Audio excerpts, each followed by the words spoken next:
Hi అండి. అందరికీ నమస్కారం. Welcome to my channel. ఈ వీడియోలో ఏపీ ప్రభుత్వ ఉద్యోగులకు మరియు పెన్షనర్లకు భారీ శుభవార్త అండి. ఈఎల్స్ ఎన్‌ఓ లీవ్స్ జమ అయ్యే తాజా సమాచారం గురించి ఈ వీడియోలో తెలుసుకుందాము. వీడియోనైతే ఎక్కడ గాని స్కిప్ చేయకుండా ఎండ్ వరకు చూసేయండి. అప్పుడే ఇన్ఫర్మేషన్ పూర్తిగా అర్థమవుతుంది. అలాగే వీడియో చూస్తున్న ప్రతి ఒక్కరు వీడియోకి లైక్ చేయండి ఫ్రెండ్స్. ఈ వీడియోని తోటి ఉద్యోగ పెన్షన్ మిత్రులతో అయితే షేర్ చేయండి. కొత్తగా మన ఛానెల్‌ని చూస్తున్నవారు ఇంకా ఎవరైనా సబ్స్క్రైబ్ చేసుకున్నట్లయితే వెంటనే మన ఛానెల్‌ని అయితే సబ్స్క్రైబ్ చేసుకోండి. సో, దీని ద్వారా నేను చేసే లేటెస్ట్ వీడియోస్ అన్నీ మీ వరకు రీచ్ అవుతాయి. ఇక ఆలస్యం చేయకుండా వివరాల్లోకైతే వెళ్ళిపోదాము. ఫ్రెండ్స్ ఇక విషయానికొచ్చినట్లయితే పదవీ విరమణ పొందిన ఉద్యోగులకు ఎన్‌ఓ లీవ్స్ ఎన్‌క్యాష్‌మెంట్ సాధారణంగా ఒక ప్రభుత్వ ఉద్యోగి దీర్ఘకాలం సేవలందించి పదవీ విరమణ పొందే సమయానికి వారికి పెన్షన్‌తో పాటుగా ప్రభుత్వం నుండి తక్షణమే అందాల్సిన 3 ప్రధాన ఆర్థిక ప్రయోజనాలు ఉంటాయి. అవేంటంటే మొదటిది గ్రాట్యుటీ, రెండవది ఎర్న్‌డ్ లీవ్స్ లేదా అర్జిత సెలవులు అంటాము. మూడోది కమ్యుటేషన్. ఈ మూడిట్లో ప్రస్తుతం చాలామంది ఉద్యోగ పెన్షనర్లకు ఆందోళనకు గురి చేస్తున్నటువంటి ఎర్న్డ్ లీవ్ ఎన్‌క్యాష్‌మెంట్ గురించి ముఖ్యంగా వివిధ కాలాల్లో రిటైర్ అయిన వారికి జరిగిన అన్యాయం మరియు ప్రస్తుత పరిస్థితి గురించి మనం తెలుసుకుందాము. అసలు ఎర్న్డ్ లీవ్స్ ఎన్‌క్యాష్‌మెంట్ అంటే ఏమిటి? ఉద్యోగి తన సర్వీస్‌లో వాడుకోకుండా నిల్వ ఉంచుకున్నటువంటి అర్జిత సెలవులను రిటైర్మెంట్ సమయంలో నగదు రూపంలోకి మార్చుకునే వెసులుబాటునే లీవ్ ఎన్‌క్యాష్‌మెంట్ అంటారు. గరిష్టంగా 300 రోజులకు అంటే దాదాపు 10 నెలలు సంబంధించిన సెలవులను నగదు రూపంలోకి మార్చుకునే హక్కు ఉద్యోగికి ఉంటుంది. మరి దీని ద్వారా ఉద్యోగి వారి బేసిక్ పే ఆధారంగా దాదాపు ఒక అదనపు వేతనం సుమారు 7,00,000-15,00,000 వరకు లభించే అవకాశం ఉంటుంది. ఇది ఉద్యోగి శేష జీవితానికి ఎంతో ఆసరాగా నిలుస్తుంది. అయితే ఈ చెల్లింపుల విషయంలో రిటైర్మెంట్ సమయాన్ని బట్టి 3 ప్రధాన సమస్యలు లేదా విభాగాలుగా ఉన్నాయి. ఇప్పుడు వాటిని పరిశీలిద్దాం. మొదటి భాగంలో 2020 ఏప్రిల్ నుండి 2021 డిసెంబర్ మధ్య రిటైర్ అయిన వారి వేదలు. ఈ కాలంలో అంటే 2020-21 మధ్య రిటైర్ అయిన ఉద్యోగులకు తీవ్రమైన అన్యాయమనే జరిగిందని చెప్పవచ్చు. దాదాపు 5 సంవత్సరాలు గడుస్తున్నా వీరి సమస్యలు పరిష్కారం కాలేదు. సమస్యకు మూలమేంటంటే 11వ పీఆర్సీ ప్రకారంగా మానిటరీ బెనిఫిట్ 2020 ఏప్రిల్ నుండి అమల్లోకి వచ్చింది.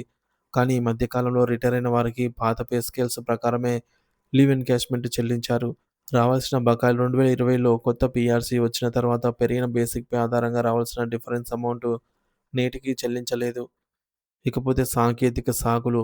బిల్లులు పెట్టడానికి ప్రయత్నిస్తే సీఎఫ్ఎంఎస్‌లో ఆప్షన్ ఎనేబుల్ చేయలేదని, ట్రెజరీ నుండి క్లియరెన్స్ రాలేదని అధికారులు దాటవేస్తూ వచ్చారు. కానీ, గత ప్రభుత్వం మౌలిక ఆదేశాల ద్వారా ఈ చెల్లింపులను నిలిపివేసినట్టుగా అంతర్గతంగా తర్వాత తెలిసిందనమాట. న్యాయ పోరాటం, సంఘాల కృషి.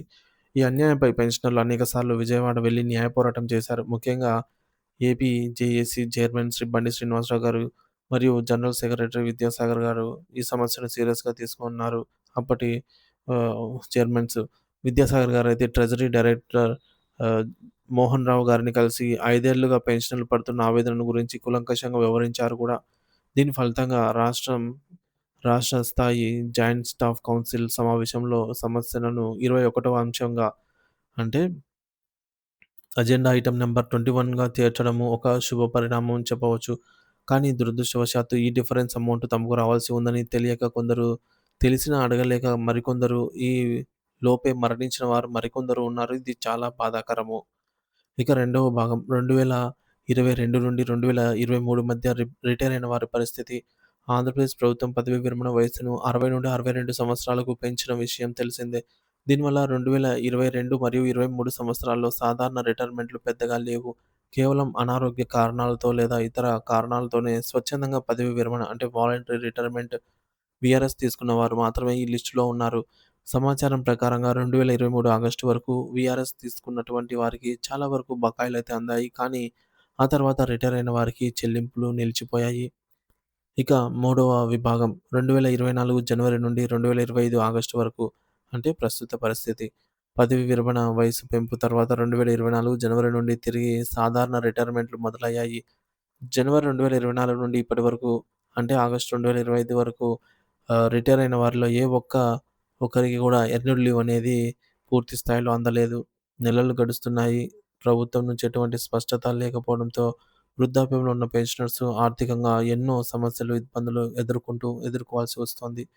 సో, మొత్తానికి పదవీ విరమణ చేసిన ఉద్యోగుల హక్కులను కాపాడడానికి ప్రభుత్వం కనీస బాధ్యతగా అనమాట. కానీ ఈ చిన్న అంశమే కదా అని ప్రభుత్వం వదిలేయకుండా ప్రతి పెన్షనర్‌కు తమకు రావాల్సినటువంటి బకాయిల గురించి ప్రభుత్వం తెలుసుకోవాల్సిన అవసరం ఎంతైనా ఉంది.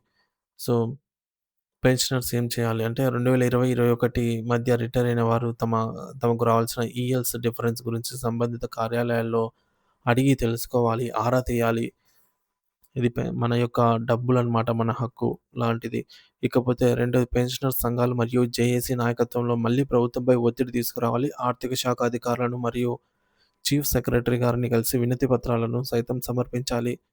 మూడోది శ్రీ విద్యాసాగర్ గారి నాయకత్వంలో జరుగుతున్న ప్రయత్నాలకు పెన్షనర్లు మద్దతుగా నిలవాలి.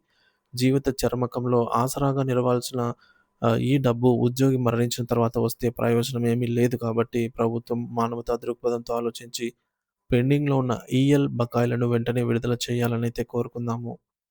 సో, ఈ సమాచారంతోటి పెన్షనర్ మిత్రులతో కూడా షేర్ చేయండి ఫ్రెండ్స్. వారికి కూడా వారి హక్కుల పట్ల అవగాహన అయితే కల్పించిన వారవుతారు. Thank you for watching this video.